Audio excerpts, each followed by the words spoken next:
स्वागत है आपका हमारे चैनल पर। मैं हूं आपके साथ शिप्रा सैनी। महाराष्ट्र से बड़ी खबर है। महाराष्ट्र में उद्धव ठाकरे सरकार में दरार पड़ चुकी है। महाराष्ट्र कांग्रेस प्रमुख नाना पटोले ने मुख्यमंत्री और उप मुख्यमंत्री पर बड़े आरोप लगाए हैं। नाना पटोले ने उद्धव ठाकरे और महाराष्ट्र के डिप्टी सीएम अजीत पवार पर जासूसी का आरोप लगाया है। तो महाराष्ट्र में महाविकास आघाड़ी सरकार पर अब संकट के बादल मंडरा रहे हैं। उद्धव ठाकरे सरकार में शामिल 3 पार्टियां कांग्रेस, एनसीपी, शिवसेना, तीनों ही पार्टियां अब अलग अलग दिशा में चल रही हैं और उनके बयानों से ये माना जा रहा है कि कुछ ही वक्त में इन तीनों पार्टियों की राहें महाराष्ट्र में अलग अलग हो सकती हैं। यानी उद्धव ठाकरे सरकार में दरार पड़ने के अब संकेत लगातार मिल रहे हैं। जिस तरीके से महाविकास आघाड़ी सरकार में शामिल पार्टियों के बयान सामने आ रहे हैं और अब महाराष्ट्र कांग्रेस प्रमुख नाना पटोले का जो बयान सामने आया है वो बता रहा है कि महाराष्ट्र में उद्धव ठाकरे सरकार में दरार पड़ चुकी है। तो आपको बता दें, नाना पटोले ने मुख्यमंत्री उद्धव ठाकरे और उप मुख्यमंत्री महाराष्ट्र के अजीत पवार पर उनकी निगरानी रखने का आरोप लगाया है। पटोले ने साथ ही यह भी कहा है कि यह सब कुछ इसलिए किया जा रहा है क्योंकि कांग्रेस जमीनी स्तर पर महाराष्ट्र में खुद को मजबूत कर रही है और एनसीपी शिवसेना इससे डरी हुई है। पार्टी के बढ़ते प्रभाव के चलते उनके पैरों के नीचे से जमीन खिसक गई है। इससे पहले पटोले ने यह भी आरोप लगाया था कि दरअसल 2016 से 17 में उनका फोन टैप किया गया था। तो ये लगातार जो आरोप है महाराष्ट्र में कांग्रेस के अध्यक्ष नाना पटोले शिवसेना और एनसीपी पर लगा रहे हैं और यही वजह है कि जिस तरीके से महाविकास आघाड़ी सरकार में इन तमाम पार्टियों के नेताओं के बयान सामने आ रहे हैं। तीनों ही पार्टियां एक मुद्दे को लेकर अलग अलग राय रख रही हैं।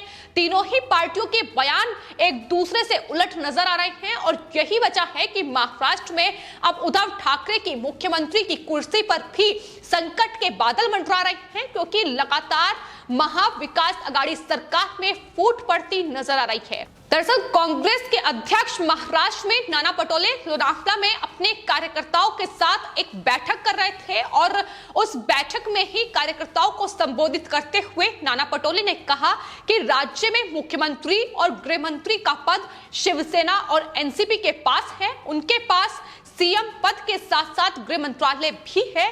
हम एक साथ सत्ता में हैं लेकिन वो इन शक्तिशाली संवैधानिक पदों पर बैठे हुए हैं और वो नहीं चाहते हैं कि कांग्रेस पार्टी का जो कद है वो महाराष्ट्र में बढ़े और यही वजह है कि वो निगरानी कांग्रेस पार्टी के तमाम नेताओं पर रख रहे हैं, उनकी निगरानी कर रहे हैं। वो कहां जाते हैं, किससे मीटिंग करते हैं, ये तमाम चीजों का जो बखान है वो नाना पटोले की ओर से किया गया।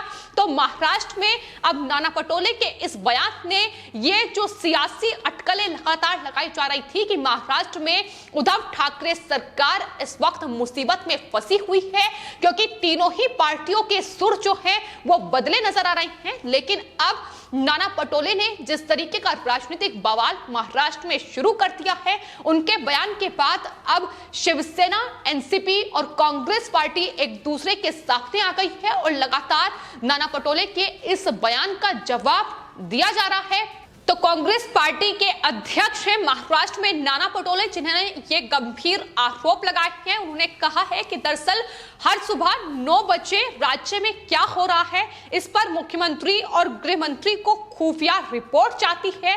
कांग्रेस खुद को पुनर्जीवित कर रही है और रिपोर्ट उनके पैरों के नीचे की जमीन खिसका रही है। ये आरोप उन्होंने लगाया है। उन्होंने कहा है कि मैं लोनावला में हूं लेकिन उसकी रिपोर्ट भी मुख्यमंत्री के पास जाएगी। उन्हें यह भी पता है कि मैं यहाँ क्या कर रहा हूं, यानी कांग्रेस पार्टी क्या कुछ कर रही है, उनके नेता कहां मीटिंग कर रहे हैं, किससे मुलाकात कर रहे हैं, उसकी तमाम जानकारी मुख्यमंत्री और गृह मंत्री के पास होती है, उप मुख्यमंत्री के पास होती है। ये तमाम बड़ी बातें नाना पटोले की ओर से कही गई हैं लेकिन इस पर एनसीपी के नेता नवाब मलिक ने पलटवार किया है और नाना पटोले को खरी खोटी भी सुनाई है। नवाब मलिक ने कहा है कि नाना पटोले ने जो तमाम बातें कही हैं वो साफ तौर पर दिखा रही हैं कि जानकारी की कमी नाना पटोले में है। वो पहले अपनी पार्टी के पूर्व मुख्यमंत्री से तमाम जानकारी ले। नवाब मलिक की ओर से कहा गया है कि दरअसल उन्हें कुछ भी बोलने से पहले मामले की पूरी जानकारी लेनी चाहिए और उसके बाद ही कुछ भी बोलना चाहिए। उन्होंने कहा कि किसी की भी सरकार हो, सुरक्षा की दृष्टि से गृह विभाग राजनीतिक दौरे की जानकारी रखता है। पटोले को अशोक चौहान, पृथ्वीराज चौहान या सुशील कुमार सिंधे से ये तमाम जानकारी लेनी चाहिए, इस बारे में पूछना चाहिए। ये सलाह जो है वो नवाब मलिक की ओर से नाना पटोले को दी गई है। तो ये व्यक्तिगत या कह सकते हैं कि जिस तरीके की बयानबाजी नाना पटोले की ओर से की गई उसका जवाब नवाब मलिक की ओर से दिया गया, लेकिन जिस तरीके से ये एक दूसरे पर पलटवार कर रहे हैं इससे साफ तौर पर दिखाई दे रहा है कि राजनीतिक जो गतिरोध है वो इन तीनों पार्टियों में अब लगातार बढ़ता जा रहा है। क्योंकि हाल ही में नाना पटोले को लेकर एनसीपी चीफ शरद पवार भी टिप्पणी कर चुके हैं। जब मीडिया से उन्होंने नाना पटोले को लेकर एक सवाल शरद पवार से पूछा तो उन्होंने कहा कि दरअसल वो बेहद छोटे व्यक्ति हैं और उनकी बात पर वो कमेंट नहीं करेंगे। तो ये बयान है जो लगातार इस तरीके का गतिरोध महाराष्ट्र में बढ़ा रहे हैं। जाहिर तौर पर लगातार कांग्रेस अध्यक्ष जो है महाराष्ट्र में नाना पटोले, उनके भी तमाम ऐसे बयान सामने आए हैं जो ये साफ तौर पर संकेत दे रहे हैं कि महाराष्ट्र में महाविकास आघाड़ी सरकार यानी उद्धव ठाकरे सरकार 5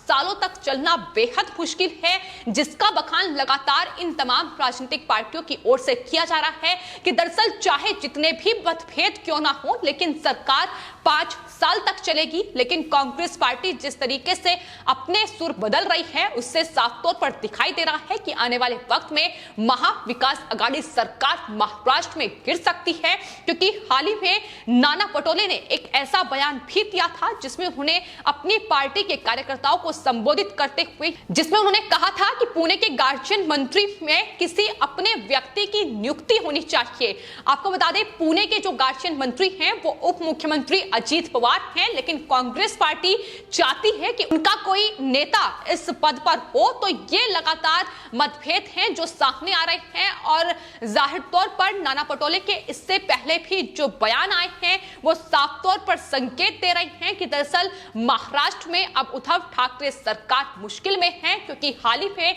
उन्होंने महाराष्ट्र में इस गठबंधन को लेकर ये कहा था कि ये स्थायी गठबंधन नहीं है बल्कि अस्थायी गठबंधन है। उन्होंने ये भी कहा था कि हमने 2019 में सिर्फ बीजेपी को रोकने के लिए ये गठबंधन किया था, ये महाविकास आघाड़ी बनाया था, ये कोई स्थायी नहीं है। हर पार्टी को अपना संगठन मजबूत करने का अधिकार है।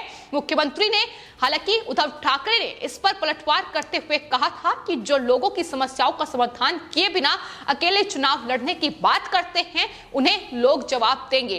तो इस तरीके की सियासी खींचतान उनके बयानों से साफ तौर पर जाहिर हो रही है। महाराष्ट्र में अगर महाविकास आघाड़ी सरकार की बात की जाए तो हाल ही में शिवसेना एनसीपी ने जो बयान दिया उसका समर्थन नहीं कर रही है। शिवसेना का अपना एक अलग बयान सामने आ रहा है, फिर चाहे वो सहकारिता मंत्रालय को लेकर हो या तमाम दूसरे बयान भी हैं। लगातार एनसीपी चीफ शरद पवार ये कह रहे हैं कि महाराष्ट्र में शिवसेना एनसीपी एक साथ चुनाव लड़ेंगे, लेकिन शिवसेना का कहना है कि वो अकेले चुनाव लड़ेगी। वहीं कांग्रेस पार्टी ने अकेले चुनाव लड़ने का ऐलान कर दिया है कि आने वाले वक्त में जो भी चुनाव होंगे वो कांग्रेस पार्टी अकेले लड़ेगी। तो ये लगातार गतिरोध है जो महाराष्ट्र में देखने को मिल रहे हैं और अब साफ तौर पर जो जासूसी का बड़ा आरोप महाराष्ट्र के मुख्यमंत्री उद्धव ठाकरे और उप मुख्यमंत्री अजीत पवार पर कांग्रेस महाराष्ट्र के अध्यक्ष नाना पटोले ने लगाया है वो संकेत दे रहा है कि महाराष्ट्र में अब उद्धव ठाकरे सरकार में दरार पड़ चुकी है और महाराष्ट्र में उद्धव ठाकरे सरकार और मुख्यमंत्री उद्धव ठाकरे की कुर्सी पर अब कहीं ना कहीं संकट के बादल मंडरा रहे हैं। आने वाले वक्त में महाराष्ट्र में कभी भी सरकार गिर सकती है, इसका अंदेशा अब लगातार शुरू हो गया है। जिस तरीके के बयान अब तीनों ही पार्टियों के एक दूसरे पर पलटवार करते हुए नजर आ रहे हैं। फिलहाल आपकी इस पूरे मामले पर क्या राय है हमें कमेंट बॉक्स में जरूर लिखें और चैनल को सब्सक्राइब करें। धन्यवाद।